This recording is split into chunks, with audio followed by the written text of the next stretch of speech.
అన్ని ఈజీ అయిపోయింది, కంఫర్ట్స్ ఎక్కువ వచ్చేసింది. అప్పటితో ఇప్పటితో పోలిస్తూ మీ ఓన్ ఎక్స్పీరియన్స్ ఏదైనా చెప్పండి ఆమని గారు. అంటే చాలా కష్టపడి మీరు చేసిన షూట్ ఇప్పుడు అసలు మన వాళ్ళు అట్లా వెళ్ళి అట్లా వచ్చేస్తారు ఆ షూటింగ్ కి అన్నవి ఉన్నాయా? లేదండి, ఇప్పుడు నిజంగా చాలా అదృష్టం ఆర్టిస్టులు అంటే.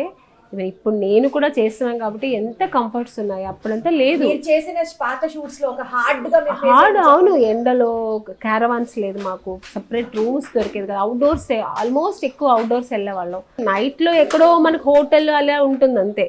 మనం షూటింగ్ స్పాట్ కానీ వచ్చినప్పుడు మాకు సపరేట్ రూమ్స్ ఉండదు, అందరూ కలిసే కూర్చునేవాళ్ళు ఒక దగ్గర, అందరూ కలిసి అంటే అది కష్టమైన బాగుండేది, ఒక బాండింగ్ ఉండేది. ఆర్టిస్టులు అందరూ కూర్చొని వాళ్ళు బేర్ చేసుకునే వాళ్ళు, వాళ్ళ కష్టాలు సుఖాలు, వాళ్ళ ఎక్స్పీరియన్స్ అంతా చెప్పుకునే వాళ్ళు, సీనియర్ ఆర్టిస్ట్ మనతో చెప్పుకునే వాళ్ళు.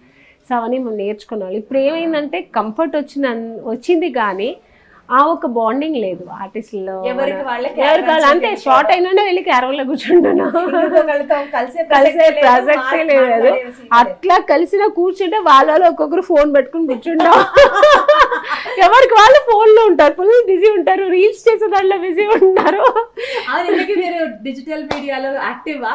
మీరు రీల్స్ చేస్తారా? ఇప్పుడు నేను కూడా చేస్తున్నానండి.